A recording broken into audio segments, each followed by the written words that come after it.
네, 안녕하십니까. 깡스클럽 강지훈 위원입니다. 어저께 배우에 산다를 끝내고 딱 12시간 만에 또 방송에서 찾아뵙게 되는데,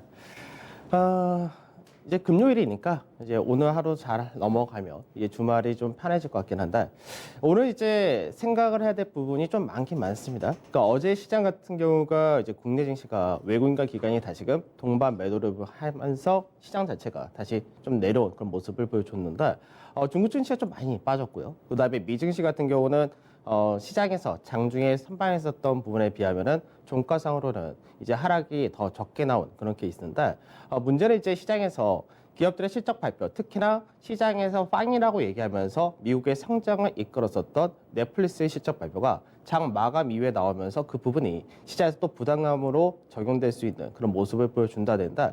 그러다 보니까 국내 증시에서 여전히 이제 종목별, 업종별 차별화는 이어진다라고 봐야 될 것이고, 그리고 시장에서 어느 정도 중요 위치대를 현재는 잘 지켜지면서 올라왔었는데, 이 라인대를 이탈할 가능성도 역시 배제할 수는 없기 때문에 이런 부분을 생각하면서 전략을 좀 다양하게 짜야 될 것 같습니다.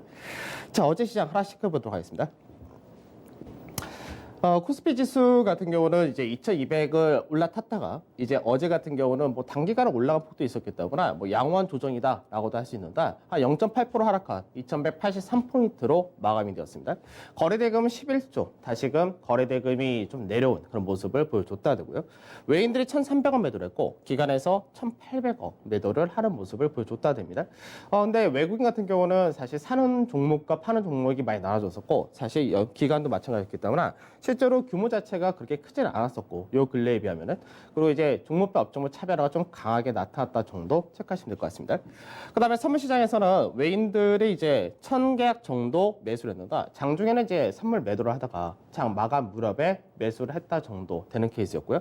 선물이 이제 좀 더 하락이 컸었다 됩니다. 그래서 1.15% 하락한 289.2포인트로 마감이 되었고, 베이시스는 마이너스 0.14% 이렇게 되기 때문에 이게 프로그램 물량 자체가 많이 빠져가지고 더 이상 나올 물량이 제한적일 때는, 그때 베이시스가 0.3% 미만일 때는 오히려 돈이 다시금 유입되는 그런 케이스인데, 이제 어느 정도 유입이 된 상태에서는 베이시스가 플러스로 가야지 또 프로그램이 유입되기 때문에 그런 부분에서가 현재는 딱 중립 정도다라고 보셔야 되겠습니다.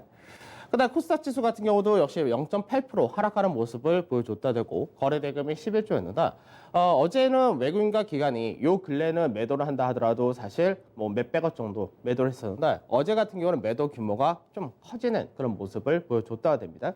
다만 이제 개인들이 워낙에 코스닥 시장에서는 전체 매매 비중에서 90% 이상을 차지하고 있기 때문에 개인들이 이제 얼만큼 마인드를 강하게 끌고 갈 수 있느냐, 이 부분도 될 수 있는데, 근데 문제는 신용이 너무 커졌다는 부분을 좀 체크를 하셔야 될 것 같습니다.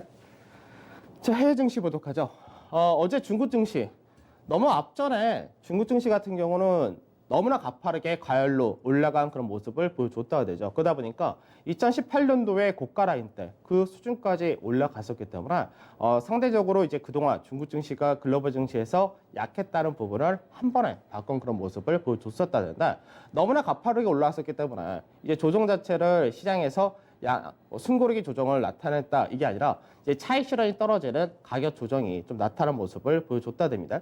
그래서 그 비밀가 된 것이 미중 간에 이제 계속해서 요즘 들어서 서로 간의 갈등이 더 확대된다라는 부분도 있었고, 그리고 중국 정부에서 증시 자체가 과열권이다라고 하면서 거기에 대해서 과열을 방지해야 된다, 이런 식의 언급을 계속해서 하다 보니까 차익 실현이 나타난 부분도 있었습니다. 그래서 4.5%라는 굉장히 큰 폭의 하락으로 마감이 되는 그런 모습이 있었는데, 근데 이제 어저께 경제 지표를 보면은 사실 이 경제 지표 발표되고 나서부터 차익 실현이 더 강하게 떨어진 모습을 보여줬었다 됩니다.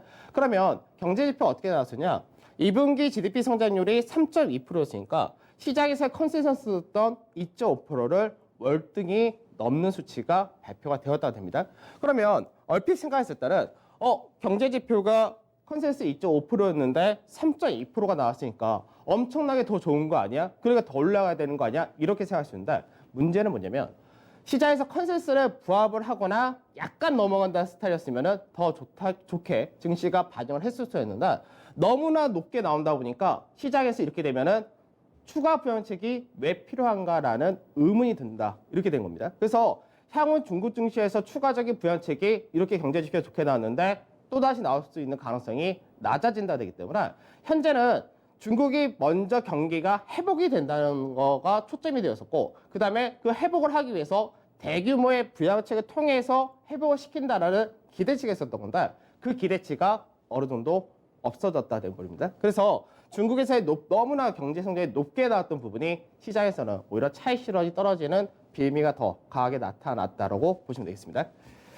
자, 그 다음에 미증시인데 중국 증시가 급락을 하고 미증시 같은 경우도 이제 마찬가지로 요 근래 꾸준히 올라왔었기 때문에 차익 실현을 하려는 욕구가 좀 강했다가 된 케이스였는데 그래서 장중에 미선물 같은 경우가 0.5에서 0.8% 정도를 선반하는 모습을 보여줬다 됩니다. 근데 결과적으로는 장중에 미증시 같은 경우는 기술주가 또 장중에 하락을 많이 나타내면서 나스닥 같은 경우가 뭐 2% 가까이 하락을 했었다가 그 다음에 장 마감 후에 넷플릭스가 실적 발표를 한다고 했었기 때문에 넷플릭스가 실적 발표하기 직전에 전체적으로 반등을 하면서 하락을 축소해서 0.34에서 0.73%로 마감이 되는 모습이었습니다. 그러니까 저지 국내 증시가 선발했던 부분을 어느 정도는 그대로 나타났기 때문에 이런 부분에서는 국내 증시가 어느 정도 강보합 정도의 총발도 가능하다가 됩니다. 근데 문제는 뭐냐면 넷플릭스가 실적을 발표했는데 사실 넷플릭스가 지금 미증시에서 시가총액이 9위 정도로 올라와 있는 상태입니다. 그래서 이번 주에 이제 미국에서 시가총액 상위 종목들과 실적 그리고 국내에서의 시가총액 상위와 실적을 비교를 해야 될 때 가장 실적이 안 되는데 기대치로 인해서 시총이 굉장히 높은 쪽이 딱 두 군데입니다. 넷플릭스와 테슬라 이 두 군데인데 넷플릭스에 대한 실적이 딱 발표되었는데 시장에서의 컨센서스는 뭐 실적적인 부분에서는 어느 정도 소폭하였다, 부합했다 이렇게 볼 수 있는데 시장에서의 기대치만큼은 나타나지 못했다는 것과 향후 가입자의 증가수라든지 이런 것들이 우려된다라는 부분이 나오면서 실제로 장 끝나자마자 넷플릭스는 또 하락하는 모습을 보여주고 있기 때문에 사실 그 부분이 기술주에 대해서는 여전히 변동성을 키울 수밖에 없다 이렇게 될 것 같습니다. 그래서 언택트 중심의 기술주는 약세가 아직까지 이어진 모습인데 오늘 미증시에서 추가적인 약세가 넷플릭스를 제외한 그 외적으로 퍼질 거냐가 관건이 될 것 같고 그 다음에 이제 어제 같은 게 일부 경기 관련주 같은 경우가 요 근래 다우라든지 S&P가 나스닥 대비해서 상당히 강하게 움직이면서 이쪽이 상당히 강하게 움직였는데 일부 차익도 좀 떨어졌다가 됩니다. 그나마 이제 방어를 했다가 된 쪽에 유틸리티라든지 통신 같은 방어주가 지수를 받추는 그런 모습이었기 때문에 요 근래 흐름과는 약간 다른 모습을 보여줬다가 되죠. 그러니까 시장에서 어느 정도 경기 민감이라든지 기술주라든지 이런 쪽은 많이 올랐으니까 차익 실현 또는 시장에서 과열이니까 차익 실현 이렇게 들어갔다가 방어주가 시장을 받쳤다라고 봐야 될 것 같습니다. 그 외적으로 소재나 산업재도 일부 강세를 띄었었고 뭐 미국에서의 소매 판매는 잘 나왔다는데 이거는 이제 그 다음 달이 문제가 될 소지가 상당히 높다 정도. 왜 그러냐면 미국에서의 소매 판매가 잘 나왔던 부분이 지금 현재 실업수당을 계속해서 지급을 7월 달까지 한다가 돼 있는데 그 실업수당이 어떻게 보면은 오히려 소비를 부추긴 그런 케이스가 되기도 되는데 그게 마무리되기 때문에 그렇습니다. 그 다음에 변동성 지수는 소폭 강세로 끝났고 유가는 소폭 하락해서 마감됐고 MSCI 코리아 인덱스 같은 경우는 1% 정도 하락해서 마감이 되었다 됩니다. 그래서 어제 국내 대형 지수가 1% 정도 빠졌기 때문에 선발했던 부분 거의 동일하다라고 보시면 될 것 같고 환율은 어저께 소폭 올라가서 1205원 넘어갔던 것이 그보다 조금 떨어졌다 이렇게 보시면 되겠죠. 자, 중국 주간 차트 한번 보도록 하죠. 앞전에 이제 중국 증시가 상단을 돌파한다.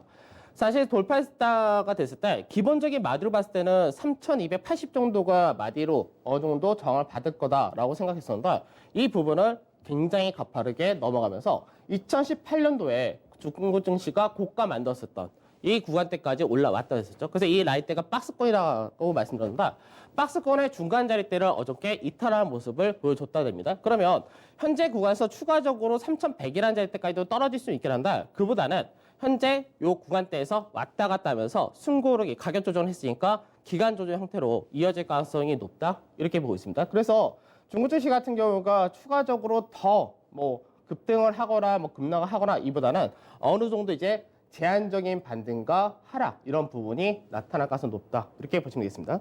그러니까 사실 국내 증시가 이제 어느 정도 미증시가 먼저 뭐 조정을 받거나 뭐 하고 나중에 중국 증시가 강세될 때 국내 증시도 같이 강세를 띄었으면 굉장히 좋았었던 그런 포지션이 될 수 있었는데 그 부분이 서로 간에 조금씩 다 엇갈린 모습을 보여줬다 된 것 같습니다.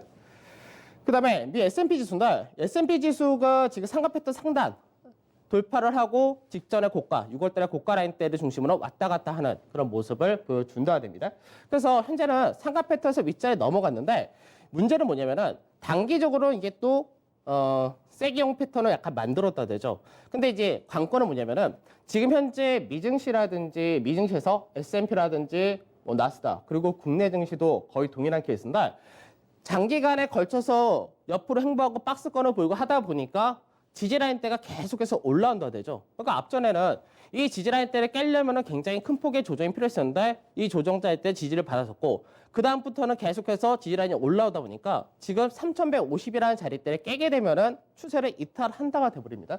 그래서 실제로 현재까지는 6월달에 고가 라인대를 왔다 갔다 하고 있고 매물 소화를 하고 있고 전체적인 상가 패턴은 돌파를 했으니까 윗자리가 방향으로 잡혀져 있는데 만에 하나 2% 정도의 조정을 받는다면은 추세를 이탈한다가 아직까지 열려 있다는 점만 주의를 좀 하셔야 될 것 같습니다.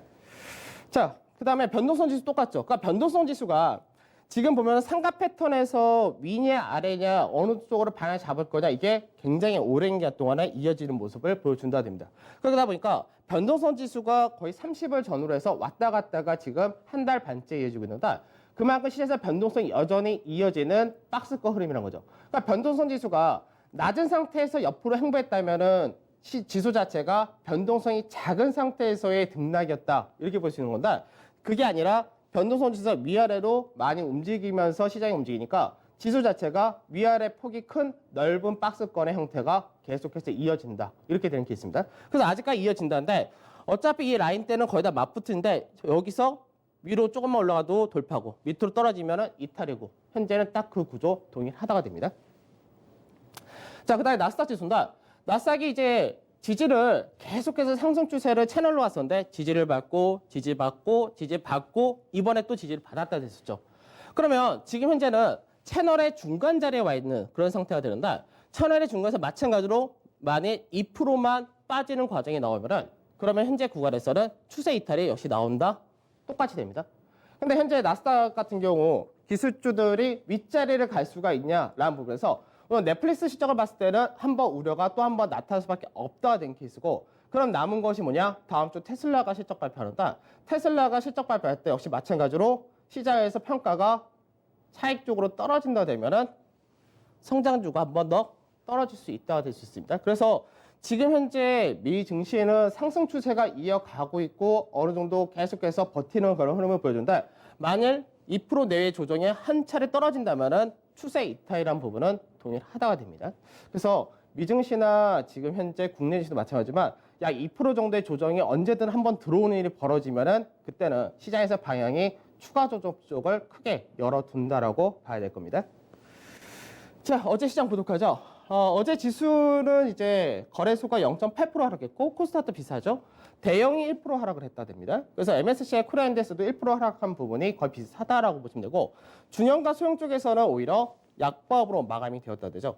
근데 이제 어제 같은 경우 실제로 이제 체감이 좋았냐 나빴냐가 딱 기준이 어떻게 나오냐면 언택트를 갖고 계신 분들은 체감이 안 좋았고 그렇지 않으신 분들은 체감이 지수보다 좋다 이렇게 될 수밖에 없는 케이스였는데 우선은 IT 쪽에서는 삼성전자가 최근 3일 동안 상승을 하다 보니까 단기적으로 55,000원 저 윗자리가 추세 라인 때 저항이 되는데 그 라인대에서 소폭 내려간 모습을 보여줬다 정도 되고 금융 쪽에서가 상당히 강하게 움직였다 됩니다. 그래서 금융에서는 은행, 보험, 증권 다 강한 모습이었고 자동차가 약보합, 그다음에 에너지 화학 쪽에서는 전체적으로는 나쁘지 않았는데 LG화학을 중심으로 한 2차 전지가 안 좋았던 거고 최강에서는 종목별 좀 나눠졌었다 정도 그다음에 조선도 강보합 그다음에 건설, 항공해운 쪽은 소폭 강세였고 서비스, 인터넷 게임 그러니까 네이버라든지 카카오, NC소프트 다들 대장주들 요즘 근래 들어서 뭐 언택트 대장주다라는 쪽이었었는데 그쪽이 이제 차익이 컸었죠. 그다음에 제약 쪽도 좀 하락했고 음식료 역시도 기관에서의 차익실이 떨어지는 모습 이렇게 떨어졌다 됩니다. 그 외적으로는 이제 전체적으로 지수보다는 하락이 덜 떨어지면서 소폭의 약세 정도로 끝났다 되는 모습이었습니다. 자, 수급을 보도하죠. 수급을 보면은 우선 외국인들이 매수가 들어왔다 된 쪽이 우선 시젠 강하게 들어왔었고 그 다음에 아모레퍼시픽 아직 실적 발표는 아직까지 많이 남았는데 아모레퍼시픽도 바닥권에서 현재는 뭐 강한 상승이 나온 부분이 없기 때문에 앞으로 좋아질 것이다라는 기대치도 좀 있는 것 같습니다. 그래서 아모레퍼시픽 동반 매수였고 LG전자 요즘 꾸준하게 동반 매수 이어진 모습이었고 넷마블 카카오 이제 어저께 빠지긴 했지만 넷마블 카카오도 외국인들이 요 근래 앞전에 많이 팔았다가 이제 어제 같은 경우 좀 사는 모습을 보여줬다가 됩니다. 그 다음에 그 외적으로 삼성생명이라든지 현대제철이라든지 이런 종목들이 동반 매수했고 동반 매도를 보게 되면 우선 삼성전자 매도가 많긴 했지만 그 전에 샀던 물량에 비하면 많은 규모는 아니었습니다. 이제 LG화학의 동반 매도, KMW도 동반 매도, 그 차이 실현 성격이죠. 그다음 SK바이오팜이 어저께 장중에는 단기 낙폭이 컸던 만큼 반등이 강하게 나왔다가 바로 중요 라인대에서 또 저항 맞고 상승 축소하게 됐는데 다시금 매도가 나왔고 NC소프트와 삼성바이오로직스 그리고 그 외적으로 삼성 SDI, 네이버 우리가 소위 말하는 70주 그대로 동반 매도가 대부분 나오는 모습이었습니다. 자, 그 다음에 기관인데 기관에서는 이제 어제 현대차를 가장 많이 샀다 되는 모습이었죠. 현대차가 이제 다음 주 실적 발표를 앞두고 시장에서 이제 삼성전자와 뭐 협약을 한다 이런 부분과 더불어서 뭐 주가가 바닥을 쳤다라는 관점이 좀 강하게 작용하는 모습입니다. 현대차를 가장 많이 샀고 그다음에 KTNG 악재가 소멸되었다. 그다음에 SK텔레콤도 샀고요. 그다음에 기아차, 현대제철, 현대건설 딱 그러다 보니까 현대차 그룹을 중심으로 많이 샀다 되는 모습을 보여줍니다. 그다음 매도를 볼 때는 카카오, 네이버 이쪽이 역시 기관에서 가장 많이 파는 모습을 보여줬고요. 에이프로는 어저께 뭐 신규 성장이었으니까 하이닉스 반도체 쪽에서는 삼성전자사 대 하이닉스는 아직까지 사는 모습이 없다가 되죠. 그다음에 LG화, NC소프트 역시 70주 관련된 언택 관련으로 매도를 했다가 됩니다. 자, 종합주가지수 보도록 하죠.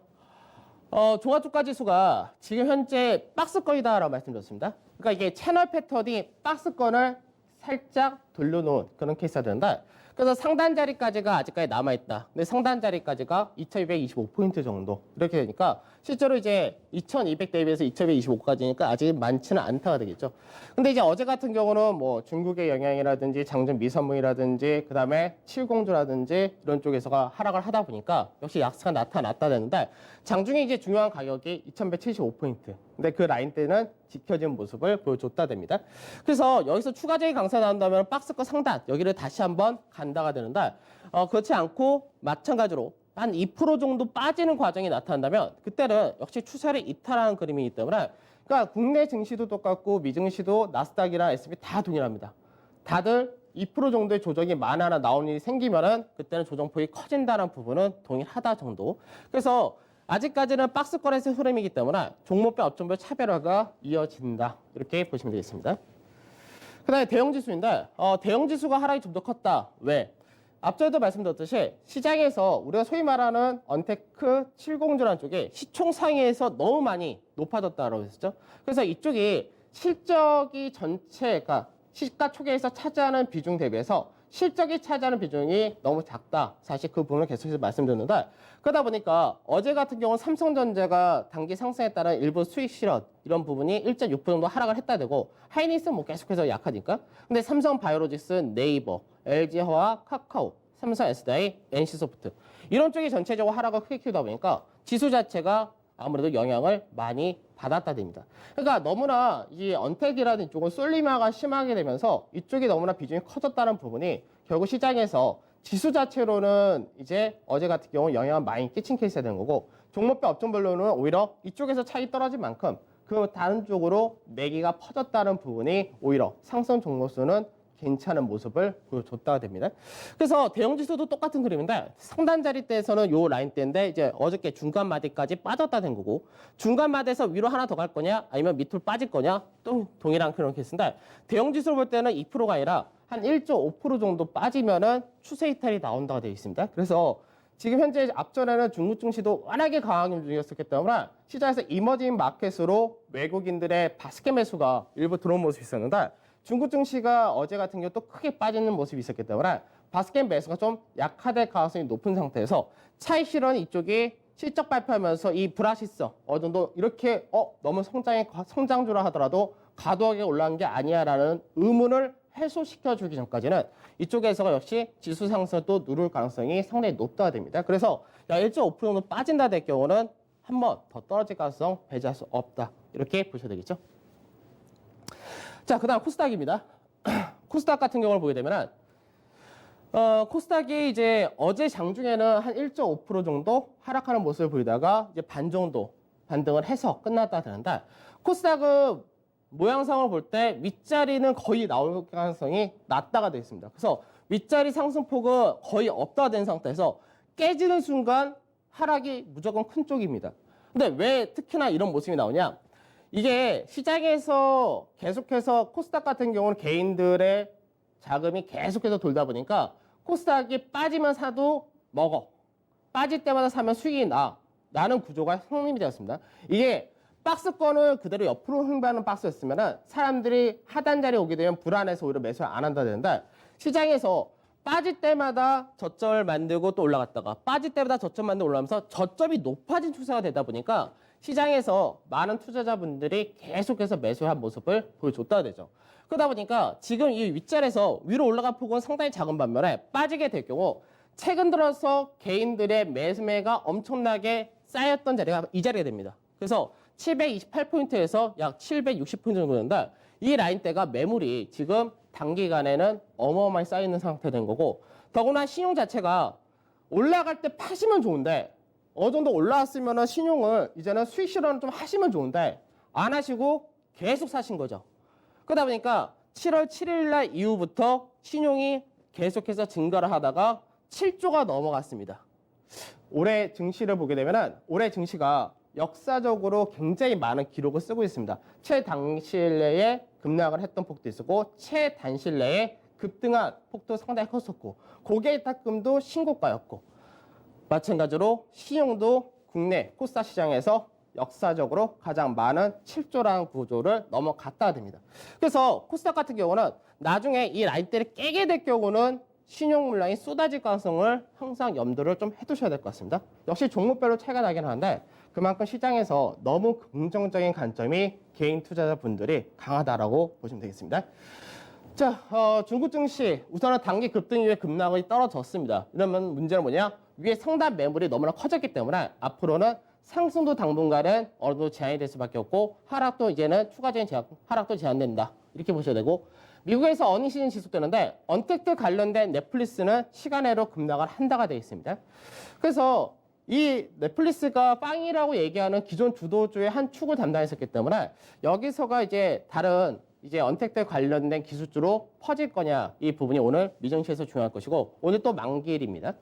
그 다음에 미증시에서 기술주 변동이 여전히 세다가 되죠. 어제 장중에도 뭐 아마존이나 이런 쪽도 하락폭을 크게 키우다가 반등을 해서 소폭 하락으로 끝나게 됐는데 이게 저평가가 된 경기주로 오기는 왔는데 이제 일부는 단기 차익 실현도 나타날 수밖에 없는 구간에 들어왔다가 됩니다.